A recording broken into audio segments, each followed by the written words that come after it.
Bonjour à tous et à toutes, c'est Solène qui vous parle aujourd'hui. Bienvenue sur notre émission de radio. Vous demandez peut-être qui nous sommes, ce qui est légitime, alors laissez-moi nous présenter. Cette émission a été créée de A à Z par nous, les presque adultes du CEJ Contrat Engagement Jeune. Nous sommes dans ce dispositif pour être aidés sur notre parcours pro et découvrir plein de métiers, comme le métier de journaliste qu'on a pu expérimenter grâce à cette radio. Bon, il serait peut-être temps que je vous dise pourquoi nous faisons cette émission et de quoi elle va parler. Au cœur de cette radio, nous avons souhaité parler du quartier Saint-Michel, mais sous un certain angle, avec des thèmes tels que la solidarité, le logement et les assos. Pour cela, nous avons la chance de recevoir Camille Choplin, adjointe au maire et en charge de la vie associative. Bonjour Camille, comment allez-vous ? Bonjour, ça va très bien, merci. Et Fanny Ravel, responsable d'antenne de La Cloche. Bonjour, comment allez-vous ? Bonjour, merci Solène, ça va très bien, merci. Alors, et ce n'est pas tout. Vous entendrez aussi des interviews d'Antoine travaillant à la Manuco, de Pierre qui est chef de chantier à la Flèche Saint-Michel et de Daisy qui a organisé le WoW Festival. Vous entendrez aussi les micro-trottoirs que nous avons réalisés dans les rues du quartier. Les personnes du CEJ feront aussi leur apparition avec nos invités, Denis sur la solidarité, Margot sur le logement et Léna sur les assos.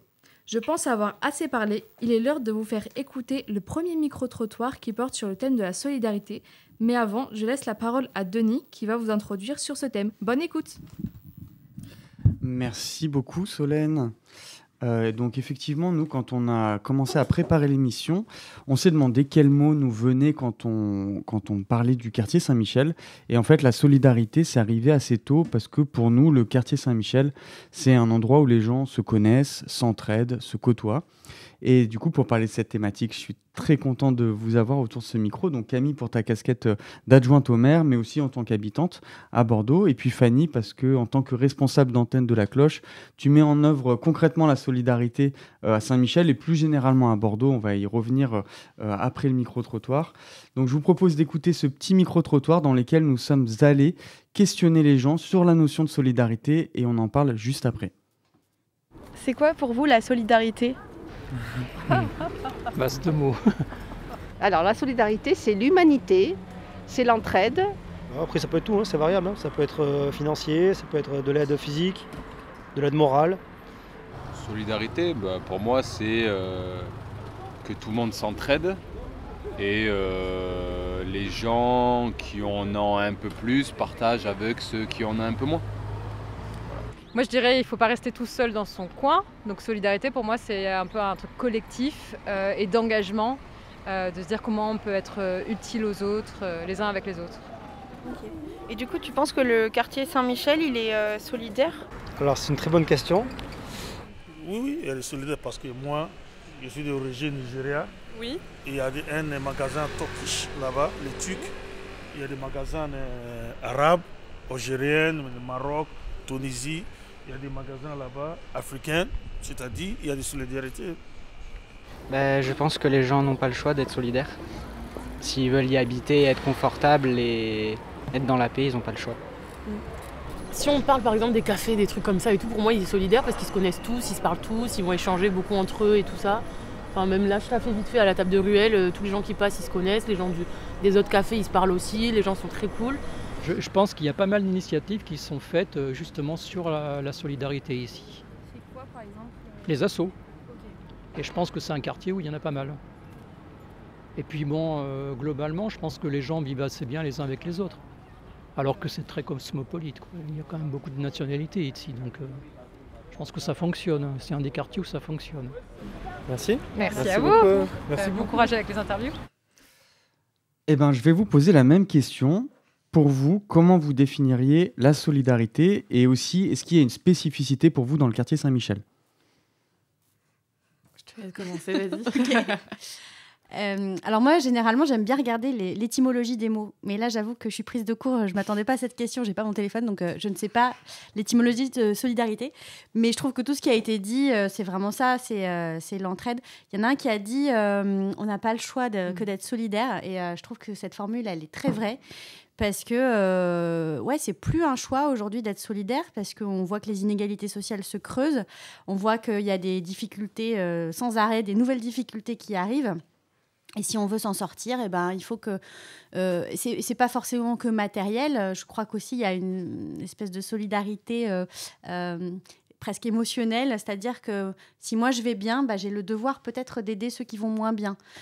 Si moi je suis dans de bonnes conditions de vie matérielle, affective, etc., j'ai le devoir, en tout cas c'est ce en quoi je crois, et ce en quoi je milite, mais j'ai le devoir quelque part d'aller aider ceux qui vont moins bien en ce moment. Et peut-être qu'à un moment, et souvent on le voit, les gens qui ont eu des grosses difficultés dans la vie, quand ça va mieux, ils n'ont qu'une envie, c'est de rendre faire le retour, quoi. Tu partages ce constat aussi de ton côté, À Fanny ? l'évidence, oui, ça a été très bien dit par les passants du micro-trottoir et par Camille. Effectivement, la solidarité, pour moi, c'est vraiment cette entraide et d'avoir des citoyens et des citoyennes qui sont éclairés et qui sont acteurs d'une société qui est plus juste et plus inclusive pour toutes et pour tous. Et donc, évidemment, ça passe par, comme ça a été dit, les aides financières, matérielles, mais essentiellement, je trouve, par le lien social et l'apport qu'on accorde aux autres personnes, rien qu'en chaleur humaine, en bonjour, en sourire. C'est hyper important et ça permet un peu de regagner en dignité et en confiance en soi à partir du moment où on est reconnu comme un être humain comme les autres. Et donc vraiment, cette solidarité-là, elle est très forte à Saint-Michel, je trouve, de par toutes les associations qui y sont, mais aussi juste par la culture qui y est et l'histoire du quartier qui prône un peu ça et qui continue de vivre aujourd'hui. Justement, Fanny, on s'est, nous, particulièrement intéressés au réseau du Carillon à la Cloche. Et donc, on voulait en parler parce qu'on trouve que c'est super. Parce que l'idée, c'est de permettre aux citoyens lambda, par exemple, un commerçant, d'aider les personnes dans le besoin avec des engagements assez simples, genre charger un téléphone ou entreposer des bagages. Alors, on a vu les chiffres de 2023, peut-être que tu pourras nous dire les chiffres à jour, mais en tout cas, en 2023, il y avait 71 commerces membres du réseau à Bordeaux qui, sur une année, ont rendu 4650 services. Ça fait quasiment 13 services rendus par jour. Est-ce que tu peux nous en dire plus ? Comment ça se passe au quotidien pour faire vivre et développer le réseau du Carillon à Bordeaux ? Ouais, le Carillon, c'est vraiment fantastique. Effectivement, à la Cloche, on est assez persuadés que chacun et chacune a sa part à jouer dans cette société qu'on veut plus inclusive, que ce soit des commerces, des clients de ces commerces-là, ou bien simplement les passants dans les commerces, les clients. Donc, c'était hyper important pour nous de créer ce réseau-là. À Bordeaux, là, actuellement, on est à 75 commerces avec quelques-uns à ce nom, et bientôt, on va s'ouvrir à Bègles et à Mérignac, parce que ça a été une demande des concitoyens, mais aussi des personnes qui bénéficient du Carillon. Donc ça a été hyper important pour nous. Et après, en tant que démarche, c'est vraiment l'équipe salariée et aussi les bénévoles de la Cloche qui sont... On est vraiment dans du bénévolat inclusif chez nous, donc c'est aussi des personnes en situation de précarité qui sont bénévoles chez nous, parce qu'on est persuadé également que aider les autres, ça s'aide soi-même. Et donc avec tout ce beau monde, on part en général... un petit peu en prospection sauvage. Donc, on va faire du porte-à-porte avec les commerces en leur parlant du projet de manière très rapide. Et souvent, on voit une adhésion qui est assez forte. Des commerces qui ont déjà cette fibre-là. À Saint-Michel, c'est le quartier où on en a le plus. Et donc, à l'évidence, c'est aussi un quartier, parce qu'il est très solidaire, que ça fonctionne comme ça. Donc, c'est hyper chouette de pouvoir aller voir des commerces et se confronter aussi à un autre monde qui n'est pas forcément celui de l'association et de l'ESS, et de pouvoir un peu plus étendre ce qu'on fait. Et vraiment de faire découvrir à des personnes lambda ce qui peut être fait sans pour autant avoir des heures et des heures de bénévolat devant soi, tout en sachant que on peut simplement payer un café suspendu qui sera utilisé par une autre personne, ou alors simplement consommer dans un endroit qui est solidaire et qui ne propose pas forcément des produits en attente ou en suspendu, simplement parce qu'on sait que c'est un commerce local et qui s'investit avec des valeurs qui sont très belles. Et les commerçants sont réceptifs quand vous les démarchez par ces démarchages sauvages un peu dans la rue. Comment ça se passe, le lien avec les commerçants ? Alors, c'est pas toujours facile non plus. On va pas mentir. Les personnes sans domicile ont la vie difficile et les clichés qui suivent avec encore plus. Donc, ça nous arrive d'avoir des commerces qui sont pas du tout adhérents de ce qu'on propose. Notre but, dans tous les cas, c'est pas de les convaincre et de leur forcer la main, mais c'est vraiment un peu de déconstruire le cliché. Quand on voit que ça se passe pas bien et qu'ils nous disent les phrases en disant « Ah, mais moi, j'ai pas envie d'avoir tous les SDF de Bordeaux dans mon commerce », bon, on comprend tout de suite que ça va pas fonctionner avec nous, mais on s'arrête pas là, et notre mission, c'est aussi de déconstruire un peu ce cliché-là et de refaire voir qu'en fait, c'est des personnes absolument comme tout le monde qui ont eu des accidents de vie, des parcours de vie différents, et qui en sont arrivés là, mais qui ne sont pas plus différentes que n'importe qui.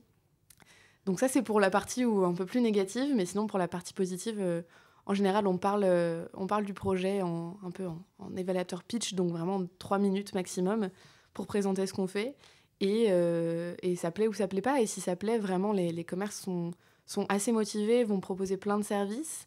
Et ensuite, ils ont la possibilité de proposer des services en suspendu. Donc, c'est soit eux qui les offrent.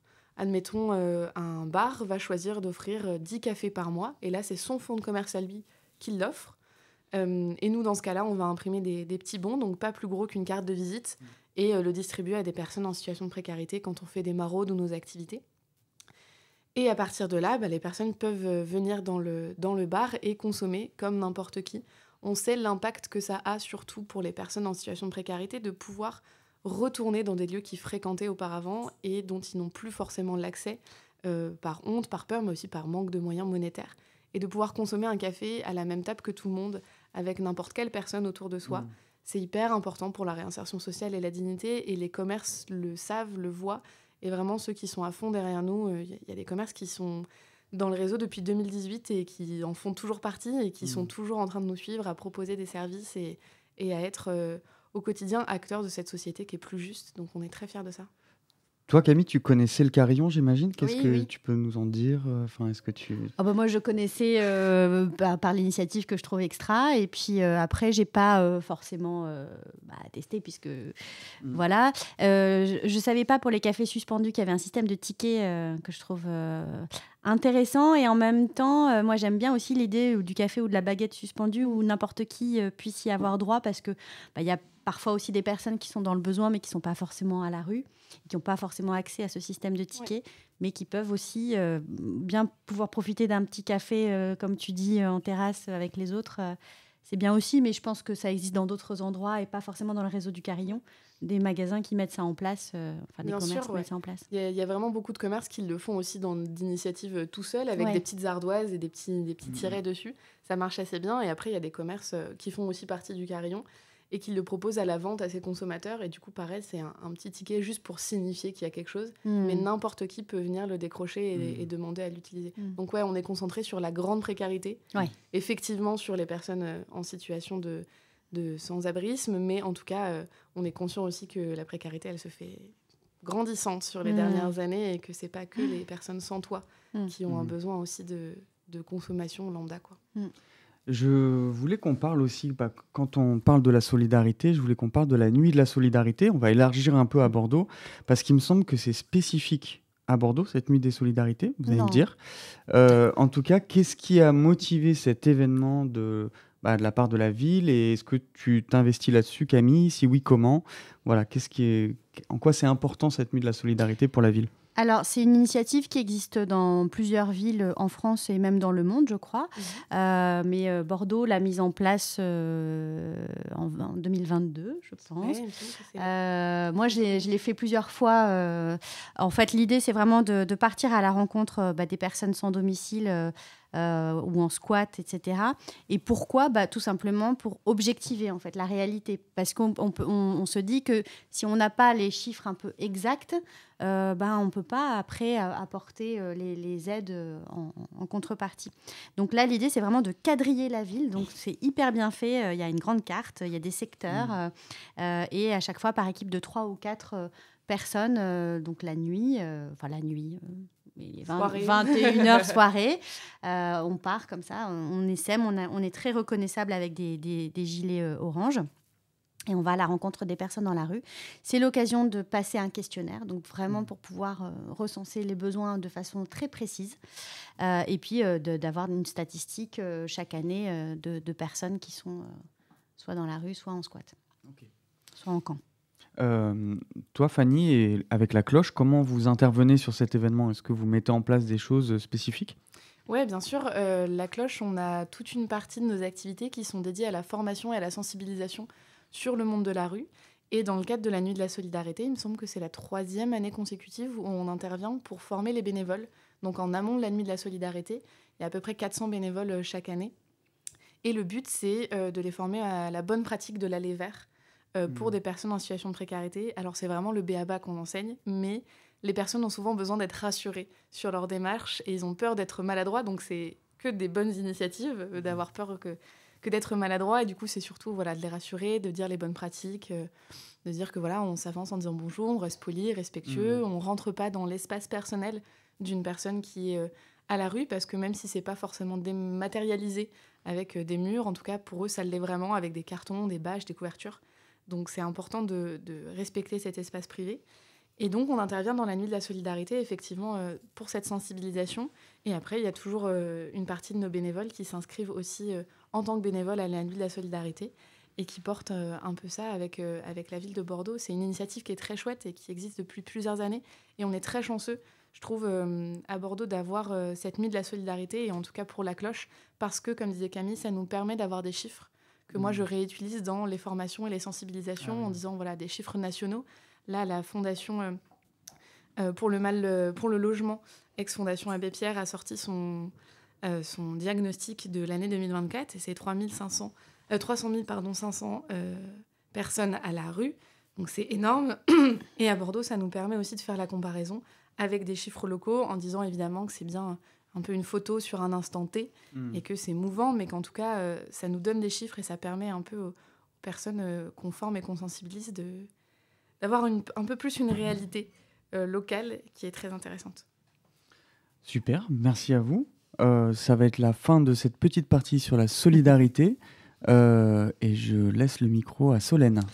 Merci beaucoup. Ce premier débat sur un thème fut vraiment très, très enrichissant. Alors maintenant, on va passer à Lina, qui a pu interviewer Antoine, travaillant à la Manuco lors de notre visite. Il va nous en dire plus sur ce lieu qui permet de réunir les gens dans le besoin et de les aider. Je vais leur laisser la parole.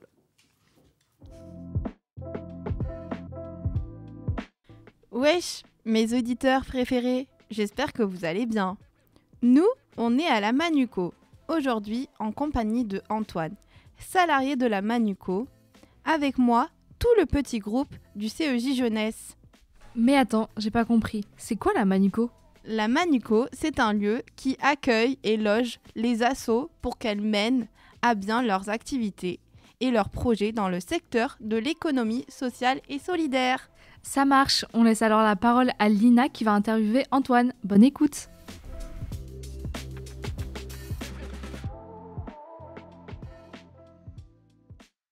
Et ma première question, c'est de savoir comment vous êtes arrivé à travailler à la Manuco. Alors, on est arrivé à la Manuco, donc c'est fait en janvier 2023. À savoir que la Manuco a un volet d'action sociale qu'on appelle les actions de proximité, qui sont à destination du quartier. Et pour le déploiement de ces actions, la préfecture de la Gironde a créé un poste à destination de la Manuco pour qu'ils puissent engager une personne sur ce volet action de proximité afin de faire une veille sur le quartier, de développer les activités proposées par la Manuco et d'essayer d'ancrer la Manuco auprès du paysage associatif de Saint-Michel et du quartier. Donc. D'accord. Et du coup, dans votre métier, c'est quoi la chose la plus importante à faire ? La construction d'un programme, la communication autour de ce programme, trouver des animateurs compétents, créer des partenariats avec des associations déjà existantes. Du coup, pensez-vous que l'association La Manuco s'est bien intégrée au sein de Saint-Michel et à ses proximités ? On commence, on voit quand même que comparé à la première année, où on avait à peu près 650 participants sur une trentaine d'actions de proximité, pour 2024, on a doublé. Je pense qu'on est, en termes de synergie, on a enclenché quelque chose de positif. Le tout est que ça prend du temps. Tu parlais des associations qui viennent faire des actions ici. Est-ce que tu peux donner des exemples d'animations, de choses qui se passent ici ? On a le type d'atelier fresque qui est assez répétitif, avec une récurrence d'au moins une par mois. Donc là, on fait appel à des acteurs bénévoles. Mais sinon, on travaille avec les Petits Gratteurs qui sont là, qui est une association qui existe depuis plus de 20 ans, qui s'occupe principalement des manifestations sur l'espace public, donc avec lesquelles on a pas mal travaillé. On a aussi reçu assez souvent dans nos ateliers le public de la Cloche, qui aide les personnes en situation de rue ou qui viennent de sortir de situation de rue, afin de leur proposer des ateliers de qualité dans lesquels en fait, ils peuvent rencontrer d'autres habitants. Enfin, ce qui nous porte aussi, c'est la mixité sociale. Donc, dans chaque atelier, on essaye de mélanger les publics afin de montrer que la mixité sociale est possible et même est importante. D'accord. Eh bien, je vous remercie beaucoup, Antoine, pour cette petite interview. Et voilà.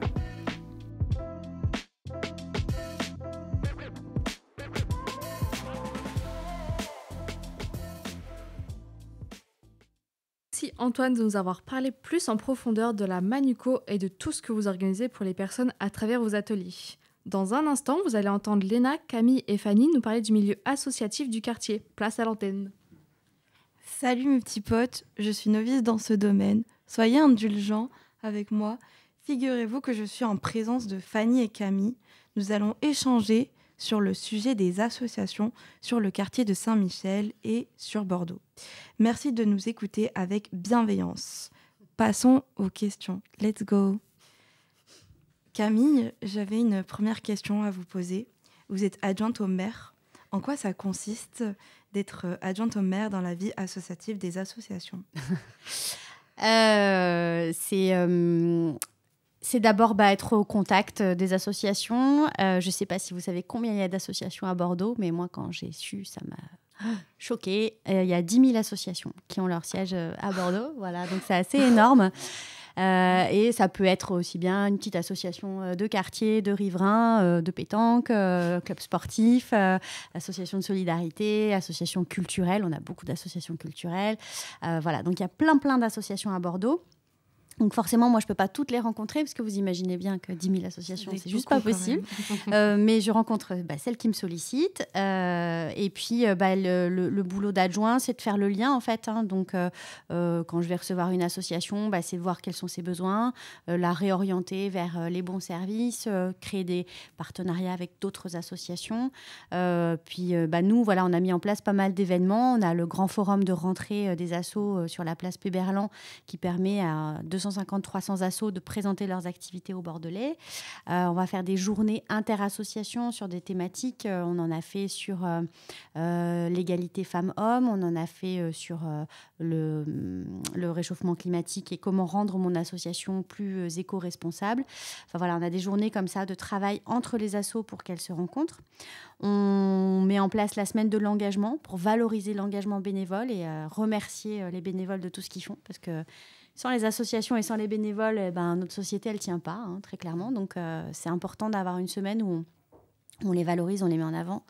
Et on propose des activités, des temps de rencontre et de formation aussi.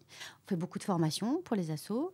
On donne des subventions, évidemment. On valorise. On a aussi le prix des jeunes associations qui, là, est pour vraiment les associations de moins de 3 ans et pour les aider à grandir, à formaliser leurs projets. Donc, elles passent devant un jury. Donc, déjà, ça les aide à affiner un peu leur projet. Et puis après, on les met en contact avec d'autres assos et on crée une petite communauté comme ça de 10-12 associations chaque année, donc de moins de 3 ans et qui vont s'entraider. On revient sur la solidarité, s'entraider pendant les premières années de leur association. Voilà, et puis après, c'est aller sur les événements. C'est très varié et très riche. Oui. J'avais une question. C'est quoi qui vous a motivé à être au cœur des associations ? Alors moi, j'ai toujours plus ou moins été engagée dans la vie associative, donc c'est pas une découverte pour moi. Après, quand on est élu à la ville de Bordeaux, donc on est élu sur une liste, et puis après, normalement, c'est le maire qui décide. Alors toi, tu vas avoir la petite enfance, les écoles, les sports, etc. Mais nous, on a fonctionné un petit peu différemment, c'est-à-dire qu'on s'est positionné en fait, et on a fait une méthode d'intelligence collective qui s'appelle la gestion par consentement et qui a permis à chacun de se positionner sur la délégation qu'il souhaitait. Et moi, forcément, j'ai choisi la vie associative parce que ça me parle énormément. Je comprends. Et le maire a été d'accord, donc c'est parfait. C'est nickel, ça. Ouais. Camille et Fanny, là, c'est une question pour toutes les deux. Vous battez pas, hein, évidemment. Fanny un peu à son tour. Est-ce que vous pensez que les associations sur Saint-Michel sont bien identifiées par les habitants? Et aussi, est-ce que, comme Antoine l'a dit dans le reportage, aujourd'hui, les habitants se rencontrent grâce aux associations? Pour résumer, est-ce qu'on peut parler d'une mixité sociale? Grande question, complexe de bon matin. Mais effectivement, excusez-moi. Aucun problème. Au contraire, non, c'est une question qui est très intéressante. Je pense que les associations, elles sont identifiées pour certaines, mais pas pour toutes. Il y en a tellement, Camille le disait, 10 000, c'est énorme. Et selon, en fait, la communication, les envies de chacun, les disponibilités, les événements, les modes de communication aussi, c'est plus ou moins identifié. Je pense qu'il y a un grand travail à faire aussi entre associations et peut-être facilité par d'autres acteurs un peu institutionnels de justement travail collectif et de mise en avant. Il y a plein de lieux comme la Manuco qui met en avant tout simplement plein d'associations et qui les accueille et qui fait plein de choses, comme la Halle des Douves aussi qui nous accueille aujourd'hui. Mais je pense que ça mérite d'aller un peu plus loin. Mais que par contre, effectivement, les assos, elles permettent une vraie rencontre et une vraie mixité par les événements qui sont proposés parce que, je veux dire, un tournoi de Molki, ça intéresse absolument tout le monde. Alors, peut-être pas vous, mais en tout cas, on est certain que quand on organise des petits événements un peu ponctuels, que ce soit des soirées quiz, des soirées jeux de société, des tournois karaoké, franchement, les activités, parfois, ça parle à tout le monde. Alors, ça dépend évidemment des intérêts de chacun, chacune, mais on est sûr qu'on arrivera à mettre autour de la table des personnes avec des parcours très différents et qui ont envie aussi de venir faire cette rencontre-là. Parce que faire une soirée karaoké entre copains, c'est très différent que de la faire avec une asso qui va avoir une mixité des publics. Et donc, c'est une envie à la fois de faire cette activité, mais aussi d'aller à la rencontre. Et ça, c'est hyper important. Et les assos, elles ont un rôle absolument cœur et moteur là-dedans. Vous avez... Elle a tout résumé. Merci.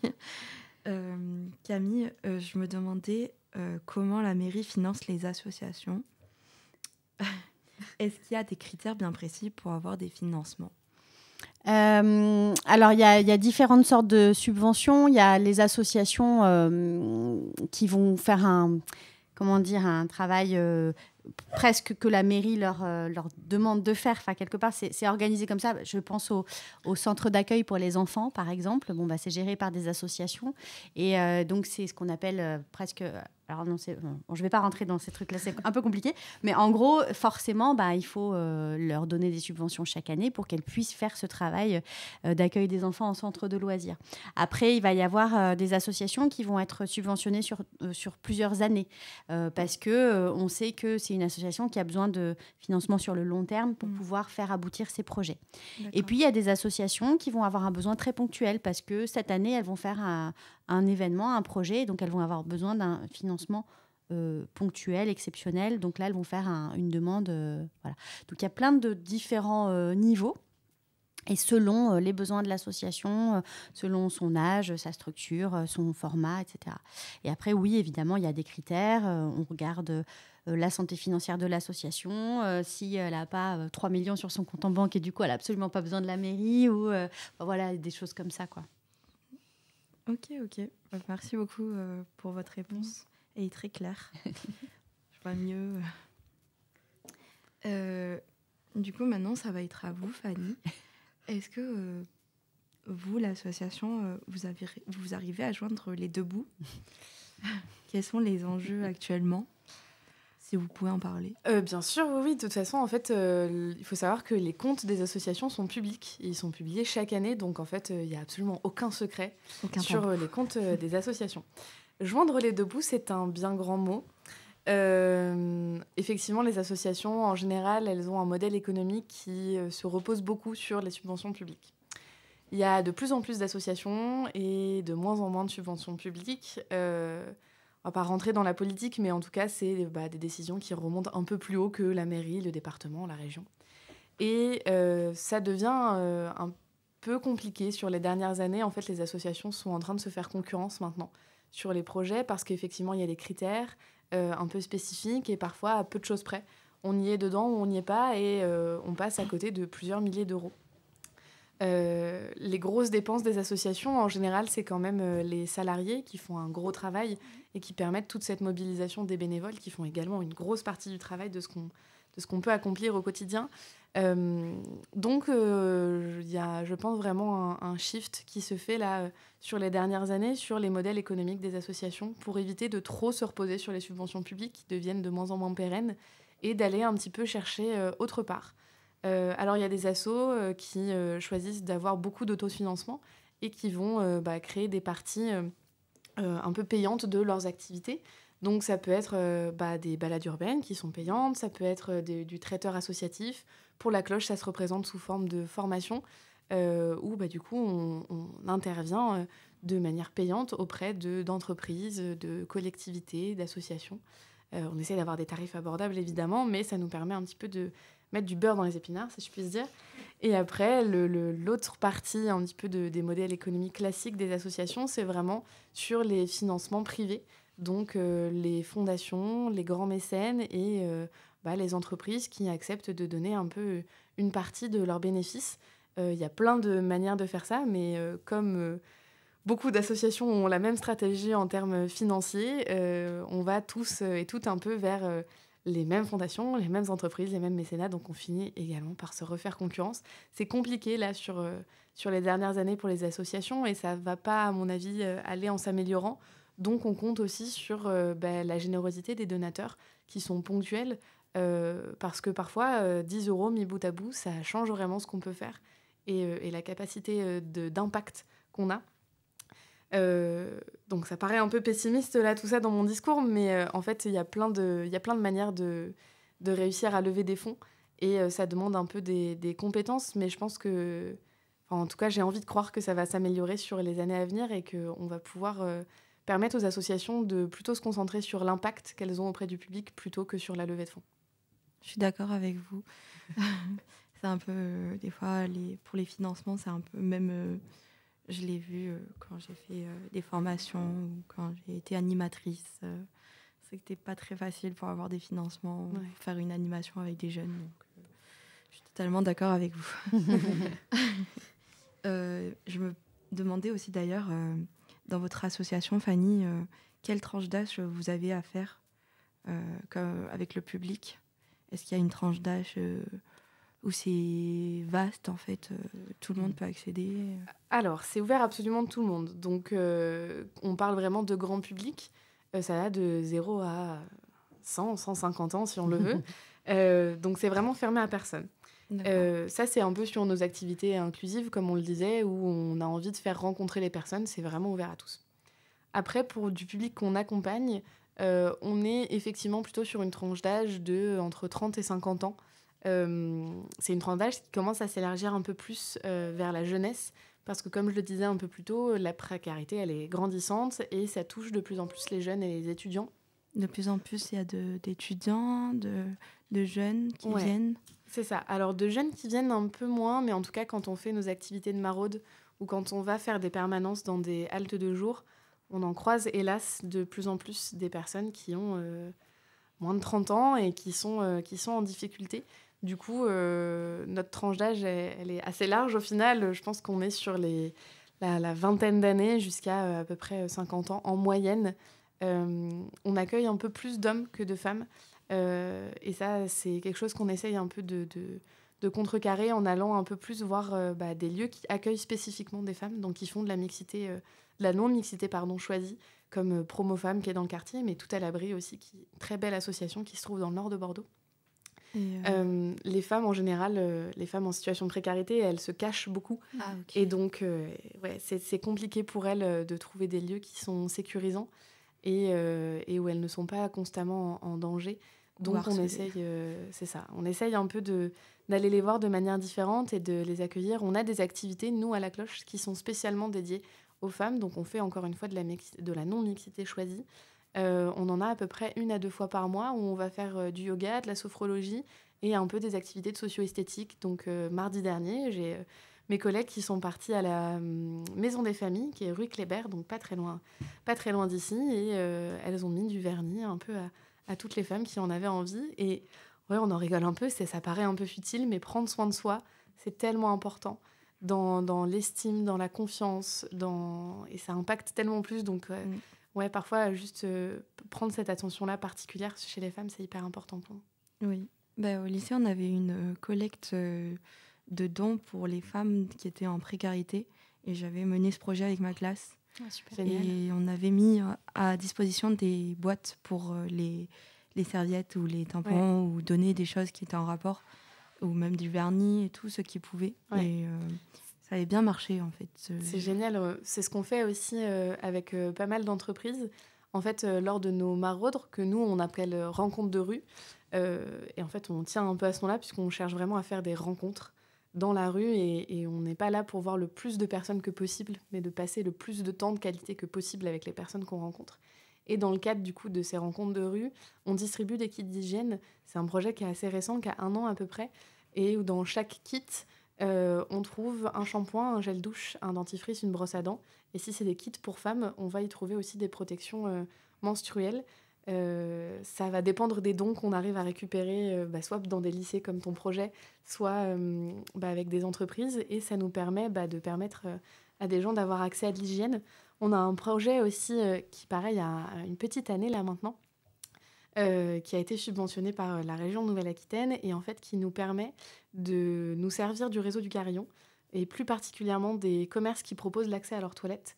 Et nous, à la Cloche, on leur propose d'aller un peu plus loin et de proposer de l'accès à des protections hygiéniques qu'on leur fournit gratuitement, pareil, par le biais de collectes qu'on peut entreprendre. Et donc, on a une 30aine de commerces qui proposent l'accès à leurs toilettes. Et du coup, maintenant, une 30aine de commerces qui proposent l'accès à des protections hygiéniques qui sont disponibles pour toute personne qui en aurait besoin. Pas forcément des personnes menstruées en situation de précarité, parce que je pense que toute personne menstruée, ça leur est déjà arrivé une fois, que ça arrive comme ça, naturellement, et qu'on ne soit pas équipé, et on aurait toutes et tous aimé, je pense, pouvoir avoir accès à ça. Donc c'est une question aussi de santé publique et de détabouiser les règles. Oui, surtout que ça coûte cher. Effectivement, ouais. Et voilà. Je voulais savoir comment on peut accéder pour être bénévole dans votre association. Nous, c'est très simple. Il suffit de venir nous voir et de nous dire « c'est fantastique ce que vous faites, comment je peux vous aider ?» Et à partir de ça, on officialise un petit peu la chose en signant des petits papiers de bénévolat. L'adhésion, elle est payante, elle est à tarif libre à partir d'1 €. C'est symbolique. Donc, comme je disais, comme on essaie de faire du bénévolat inclusif, notre but, c'est qu'on soit accessible, mais qu'effectivement, à partir du moment où on souhaite être bénévole, ça demande un petit engagement. Et donc, une petite part financière à partir d'1 €. Et à partir de ce moment-là, nous, on a des pôles de bénévolat qui ont été construits assez récemment. On en a 4 au total. Donc, on a un pôle rencontre de rue qui permet aux personnes d'organiser les maraudes et d'y participer et surtout d'être un peu référent de ces rencontres de rue pour des nouvelles personnes qui aimeraient y participer. On a un pôle activité qui va s'occuper d'organiser des activités, de les animer et de proposer des nouvelles choses. On a un pôle carillon qui va nous permettre d'aller sensibiliser de nouveaux commerces, mais aussi de faire le suivi. Donc, c'est-à-dire que 2 fois par an, on va voir tous nos 75 commerces et on leur pose le même questionnaire pour avoir des chiffres, savoir si ça se passe bien et pouvoir simplement garder le lien avec ces commerces qui nous aident au quotidien. Et le 4e pôle, c'est sensibilisation et formation pour justement intervenir sur des forums du bénévolat, comme Camille disait un peu plus tôt. On participe aussi pas mal avec l'Université Bordeaux-Montagne à faire des forums sur les rentrées scolaires, sur les semaines de l'engagement. Et après, dans les formations et sensibilisations qu'on nous commande, on essaye à chaque fois d'avoir au moins une personne qui a connu une situation de précarité avec nous pour qu'elle puisse en parler d'elle-même, alors sans pour autant rentrer dans les détails de sa vie privée, mais en tout cas parler d'anecdotes. Et à la Cloche, on tient vraiment à cœur de laisser la parole aux personnes concernées et d'aider à porter leur voix. Donc ils suivent un petit parcours de formation bénévole pour qu'ils puissent être un peu à l'aise à parler en public. Et ensuite, ces 4 pôles-là, ça permet un peu de faire vivre toutes les activités de l'association.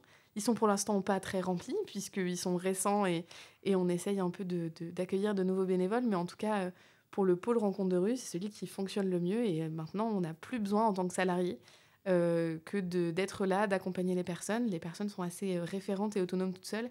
Et quel plaisir de les voir faire des choses et en proposer. Et en plus, c'est fait tout aussi bien que ça aurait pu être fait par les salariés. Donc vraiment, c'est fantastique qu'ils puissent avoir la main sur ça et proposer plus de projets que nous, on aurait pu proposer tout seul en tant qu'équipe salariée. D'accord.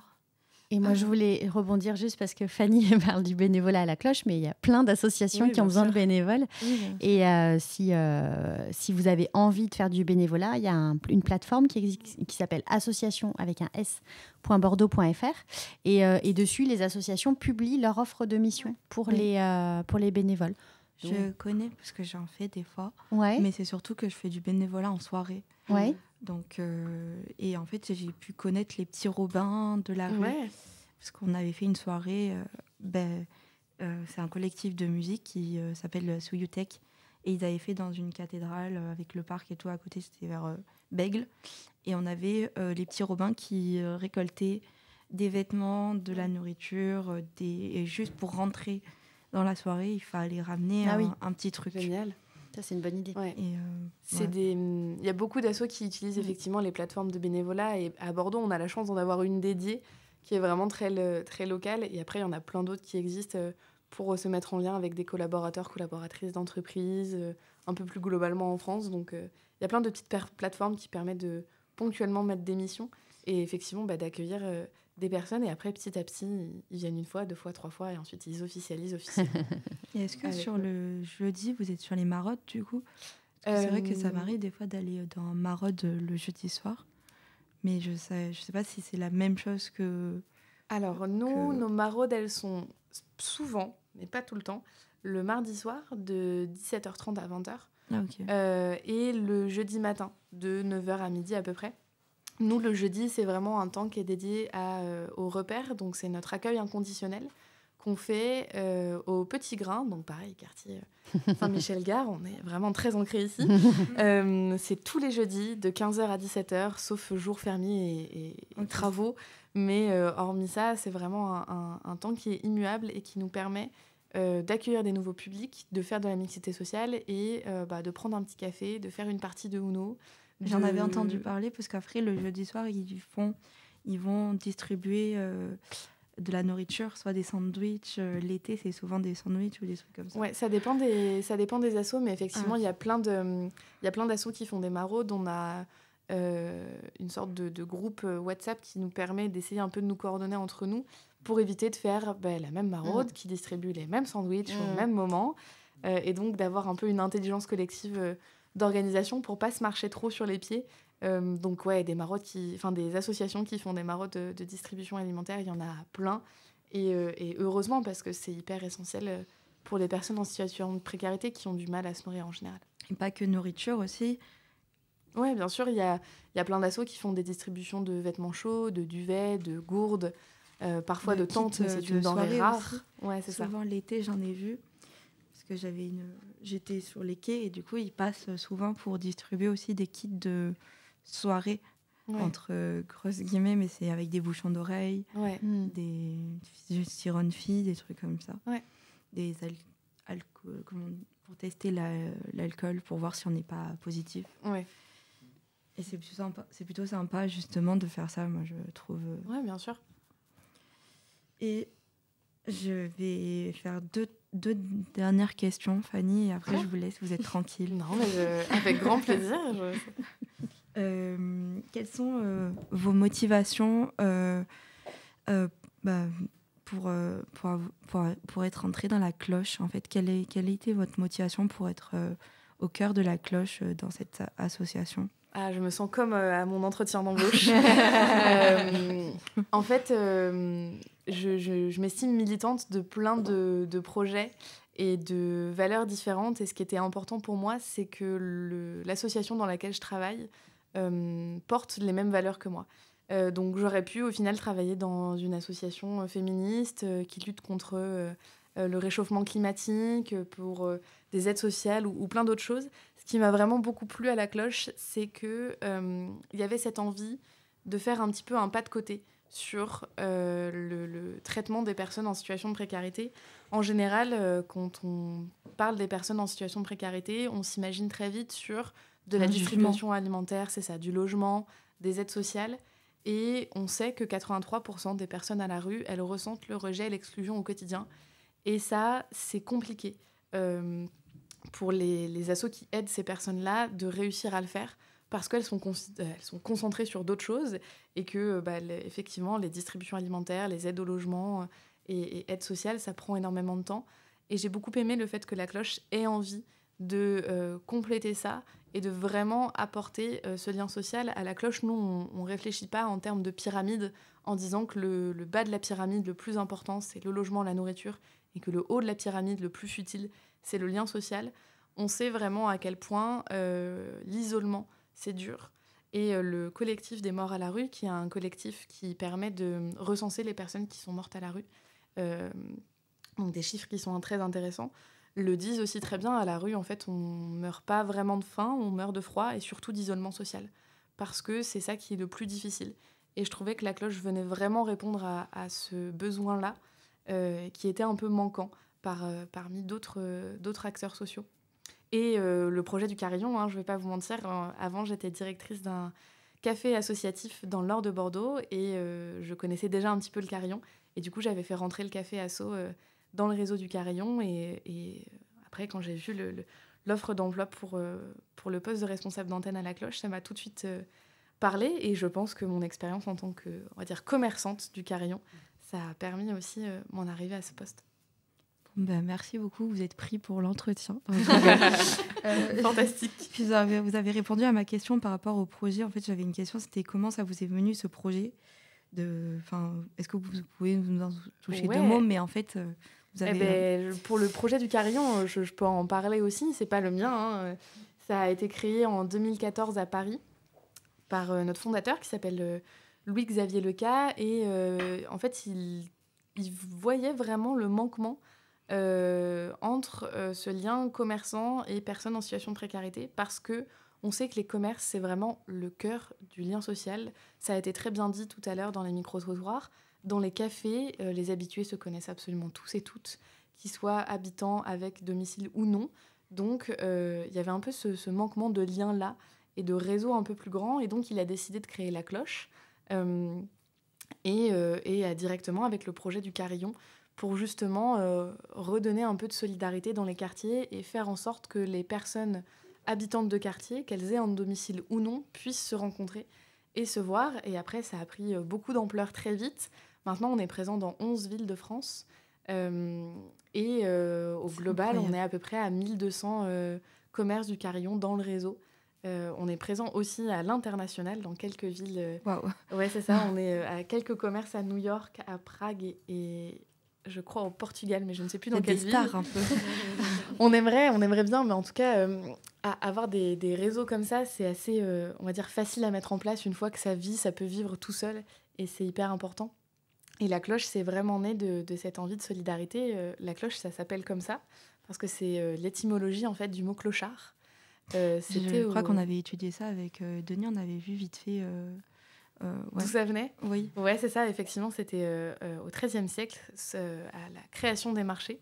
Le roi de l'époque avait décidé qu'il y avait un son de cloche qui allait être sonné pour annoncer l'ouverture du marché et un deuxième son de cloche pour annoncer la fermeture. Et du coup, les personnes en situation de précarité venaient au deuxième son de la cloche pour réussir à avoir des invendus.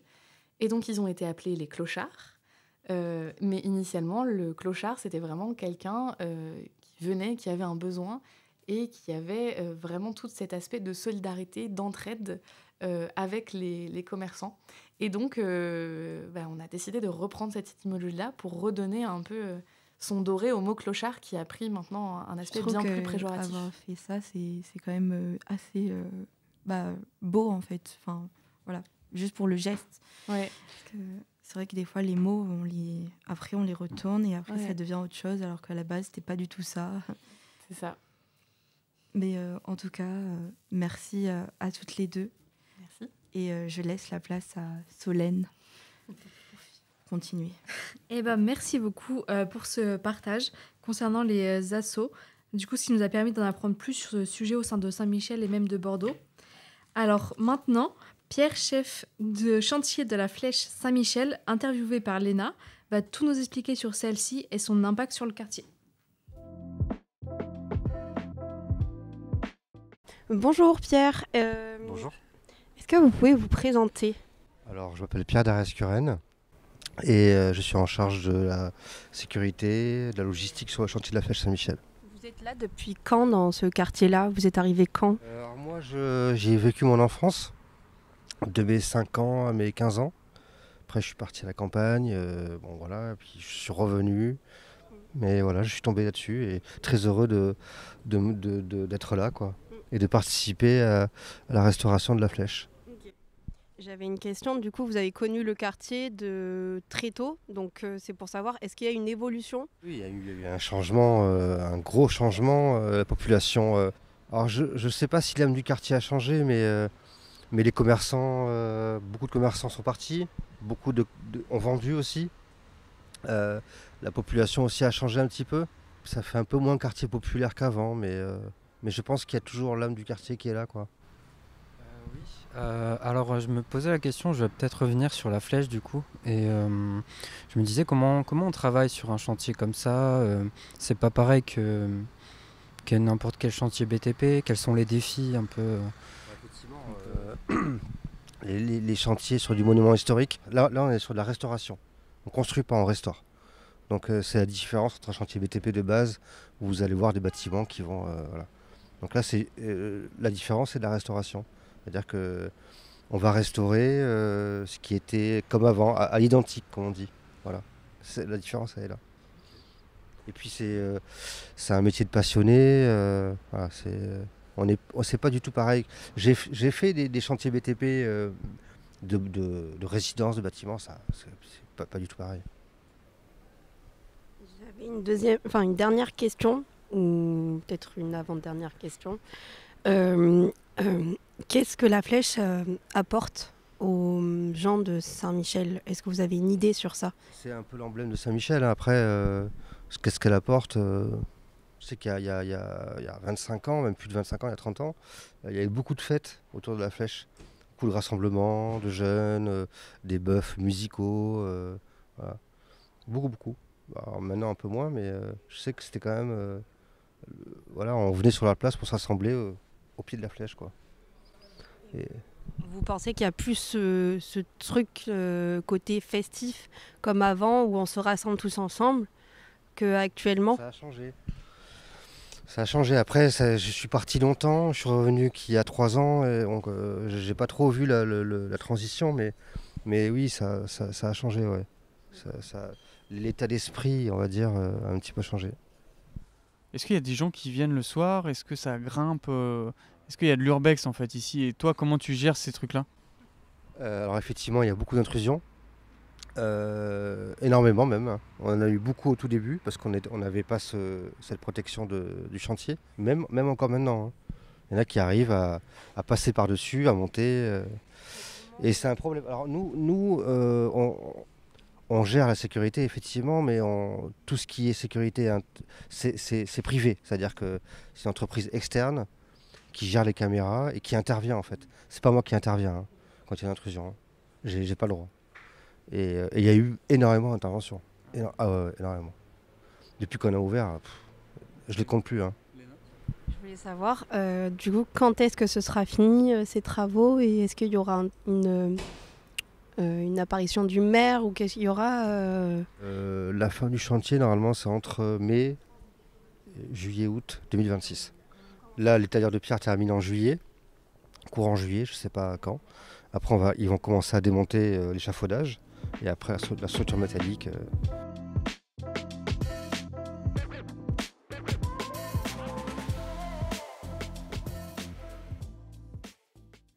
Ok, alors merci Pierre, ces informations étaient super intéressantes et j'ai hâte, je pense comme tout le monde, de voir la flèche finie après les travaux.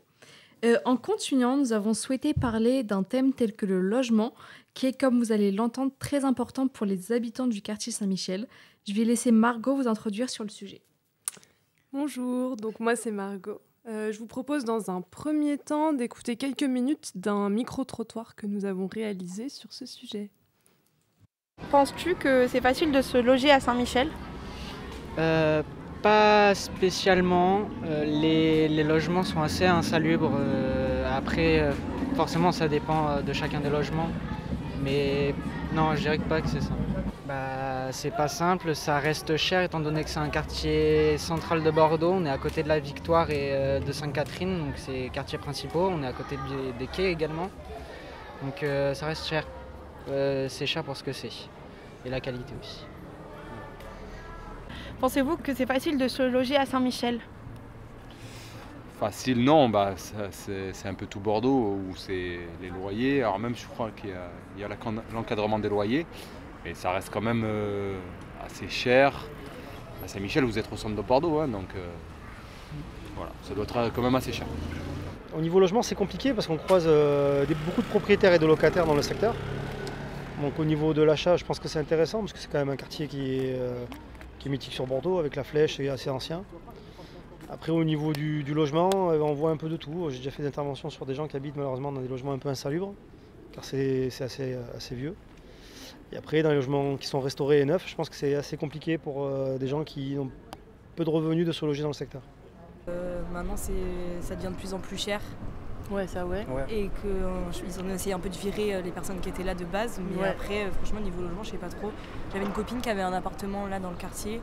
C'est des anciens immeubles, c'était un truc rénové. Après, je sais pas plus. Donc, comme nous venons de l'entendre, il y a une première chose qui ressort énormément de ce micro-trottoir, c'est que les logements sont peu accessibles sur Saint-Michel. Est-ce que vous avez un avis là-dessus ? Peu accessible, oui, c'est malheureusement tout Bordeaux, ils l'ont dit, hein, tout Bordeaux, les prix ont beaucoup monté. Donc oui, il y a l'encadrement des loyers maintenant et il y a aussi le permis de louer. Ça, c'est important de le dire parce qu'il y a aussi l'insalubrité qui est revenue plusieurs fois. Et nous, on a mis en place là depuis quelques années le permis de louer, c'est-à-dire qu'un propriétaire maintenant ne peut plus louer n'importe quoi. Il faut un minimum qu'il fasse les travaux pour avoir le droit de louer son appartement.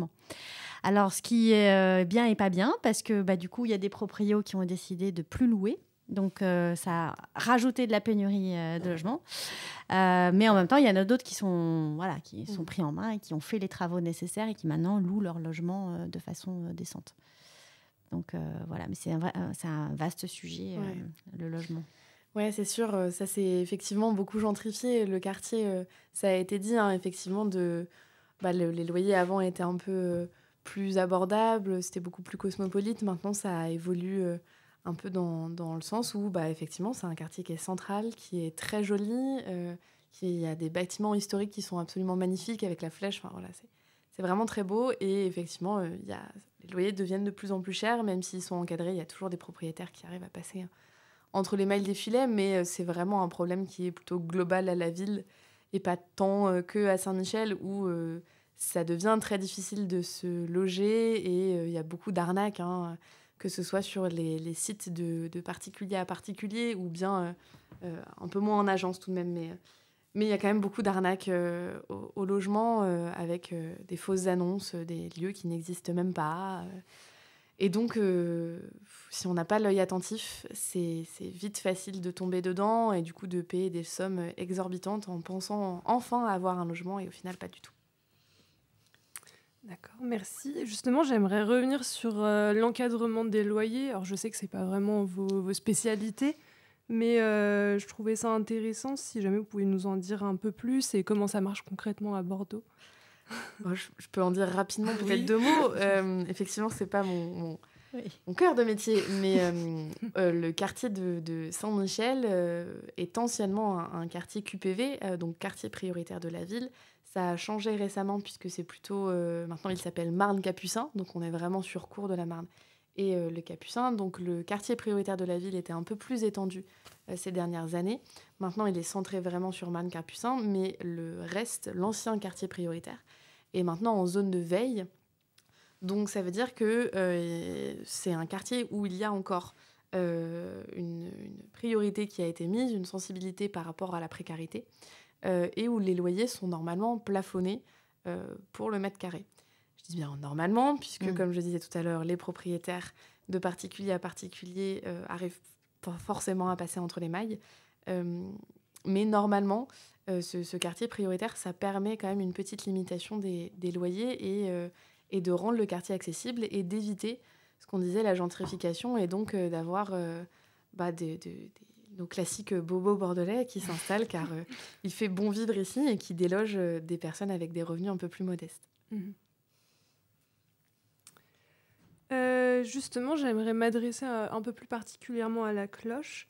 Est-ce que vous trouvez des moyens pour aider les personnes en grande précarité à Saint-Michel, notamment sur la question des logements ? C'est un peu compliqué. Déjà parce que la cloche ne se veut pas non plus aide et accompagnement au logement, tout simplement. Notre cœur de métier, c'est vraiment le lien social et la réorientation. Il y a des assos qui travaillent sur ces sujets-là et qui le feraient 1000 fois mieux que nous si on s'y mettait à le faire.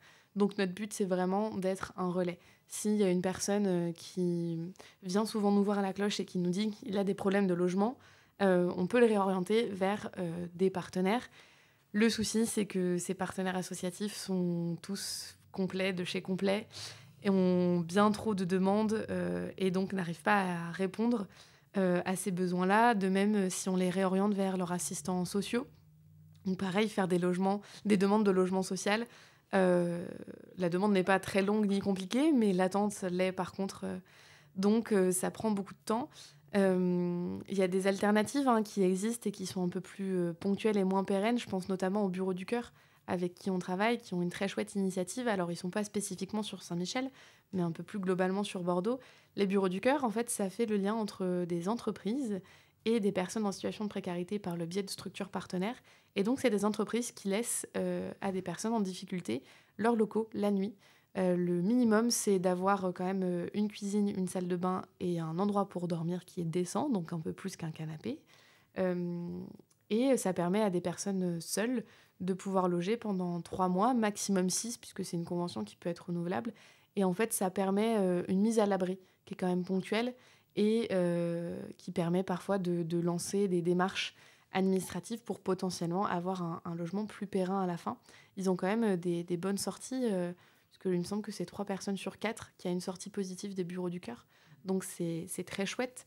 Et ça permet encore une fois de faire de la mixité sociale et de la rencontre. C'est un projet que j'apprécie beaucoup parce que ça permet de faire croiser une personne en situation de précarité avec des collaborateurs, collaboratrices d'entreprise, et donc de créer cette rencontre-là qui est favorisée par des assos partenaires des Bureaux du Cœur comme la Cloche. Alors après, notre but n'est pas non plus de faire loger tout le monde, parce que c'est pas notre vocation non plus, mais en tout cas, réorienter, c'est vraiment notre mission aussi. Se mettre au courant de ce qui existe sur le quartier et dans le milieu associatif à Bordeaux, c'est hyper important pour qu'on puisse apporter des réponses. On parlait un peu du carillon avant. Notre carillon, il se regroupe sous un format de petits livrets. Alors, il fait une 60aine de pages avec tous les commerces de Bordeaux triés par carte. Et à la fin de ce livret-là, il y a quelques pages qui est dédiées aux infos de nos partenaires. Donc, on a des infos un peu spécifiques sur des maraudes, le point info femmes, l'info jeune, qu'importe, qui permet pour des personnes avec des besoins spécifiques d'aller voir ces endroits-là et d'avoir des informations un peu regroupées au même endroit. On essaye que ce soit le plus pratique que possible, en tout cas, et on espère que ça fonctionne. D'accord. Et donc, j'aurais une dernière question. Donc, comme on l'a entendu dans le micro-trottoir, il y a quelque chose qui ressort aussi du quartier Saint-Michel, c'est vraiment la question de l'insalubrité et de l'insécurité. Est-ce que vous savez un petit peu ce qu'en pensent les habitants et comment c'est géré ? L'insécurité, je ne l'ai pas entendue, moi. Je ne sais pas. Oui, c'est vrai qu'on ne l'a pas entendue. Non. Mais c'est plus une image qui ressort. Oui, tout à fait. Oui, c'est un sujet qui revient régulièrement et évidemment, on a des remontées des habitants tout le temps. À Bordeaux, on travaille par grand secteur, donc mairie de quartier. Donc, il y a 8 quartiers et il y a 8 maires de quartier qui sont directement en contact avec les habitants et la population et donc qui font des réunions régulièrement. Il y a justement des associations de riverains qui se créent, soit parce qu'il y a une problématique spécifique type insécurité avec des problèmes bien identifiés, soit à contrario, mais ça marche aussi, pour créer du lien. Je pense par exemple à la rue bon, une rue du quartier, on ne va pas la nommer pour ne pas mettre le grappin dessus, mais il y a 2 associations avec 2 façons de voir les choses très différentes. L'une qui va y aller en disant faut plus de sécurité, plus de flics, plus de caméras, et une autre qui va dire faut plus de liens sociaux, on va faire des pique-niques, des concerts, etc. Donc c'est intéressant de voir les visions des habitants qui habitent vraiment à l'endroit et qui ne sont pas les mêmes. Bon, c'est ce qui fait aussi la richesse de notre pays, mais c'est intéressant à constater que voilà, les solutions sont pas les mêmes. Ouais. Donc il y a plein de façons d'aborder les choses. L'insécurité, c'est un gros sujet. Je pense que c'est aussi l'incompréhension de l'autre, souvent, et la méconnaissance, et simplement aller à la rencontre, effectivement, et éviter de mettre des barricades entre les gens, et encore plus de distance sociale qu'il y en a aujourd'hui dans notre monde très numérique. Je pense que, effectivement, aller à la rencontre, ça permet de mieux connaître l'autre et du coup de dédramatiser cette insécurité qui existe ou qui n'existe pas. Ça dépend vraiment des sensibilités de chacun et chacune. Mais créer ce lien social-là, il est hyper important, et faire en sorte que la ville, elle soit accueillante pour tous et pour toutes, avec du mobilier qui n'est pas anti-SDF. Et donc, éviter d'avoir des bancs avec des accoudoirs en plein milieu. On sait très bien pourquoi ils sont installés. Ça permet aussi tout simplement d'avoir moins d'insécurité et des personnes qui s'installent plus facilement dans le quartier et qui vont, en fait, par extension, beaucoup plus se rencontrer et se connaître. Et donc, je pense que l'urbanisme a aussi beaucoup à jouer là-dedans pour avoir un quartier qui est plus accueillant, où les personnes se sentent plus en sécurité. Mais écoutez, merci beaucoup d'avoir participé et répondu à ces questions. C'était Margot pour la rubrique Logement à Saint-Michel et Bordeaux. Merci. Margot. Je laisse la place à Solène. Eh bien, on touche à la fin de cette émission et je dois dire que ce moment, votre compagnie est vite passé. Du coup, je tiens à remercier nos 2 invités, Camille Choplin et Fanny Ravel, d'avoir accepté notre invitation et pour tous ces partages. Est-ce que peut-être vous avez 2 mots à dire pour la fin Merci pour l'invitation. C'est vrai que ça passe très vite et merci pour toutes vos questions, d'avoir préparé consciencieusement. C'était hyper intéressant, les micro-trottoirs, et comme quoi c'est toujours bien d'écouter la parole des gens dans la rue et les reportages et tout. Moi, j'ai appris des choses, donc merci beaucoup. Ouais, mais je rejoins Camille, effectivement. Merci pour ce beau travail qui vous a pris du temps. Vous voyez que vous aviez à cœur d'avoir des réponses et de comprendre ce qui s'y passe et de mettre en lumière ce beau quartier de Saint-Michel. Donc vraiment, je vous félicite pour ce travail-là. Et même moi, j'ai appris plein de choses aussi, notamment sur la rénovation de la flèche de Saint-Michel. Donc bravo et bonne continuation à vous. Merci beaucoup. Alors aussi, un merci à Antoine, Pierre et Daisy de nous avoir laissé les interviewer. Aussi, merci à notre équipe du CEJ avec Léna, Daniel, Lina, Pierre, Donatien, Alexandre et Coraline. Et aussi une petite dédicace à Carmen et Clara qui n'ont pas pu être là. Merci aussi à Denis et Margot pour leur aide sans faille, évidemment.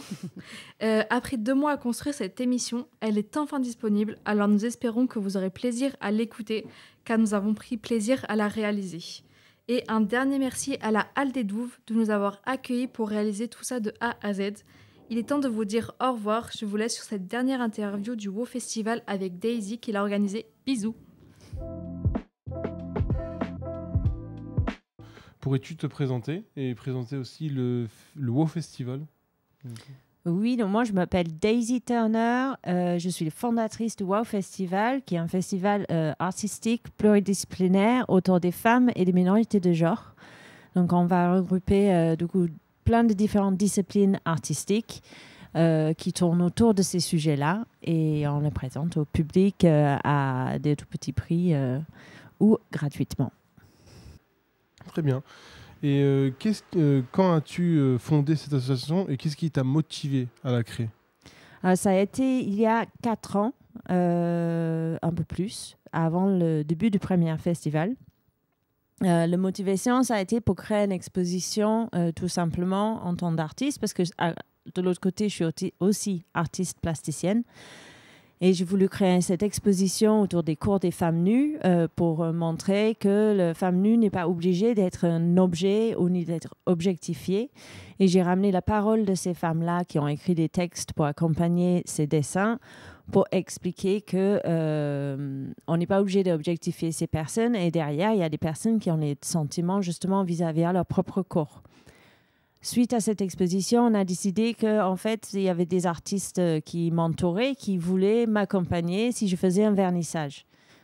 On s'est retrouvés avec beaucoup d'artistes sur le Mans qui voulaient faire les mêmes choses et on a vu qu'en fait, il manquait une plateforme artistique pour mettre en avant justement une sensibilisation autour des droits des femmes et des minorités de genre.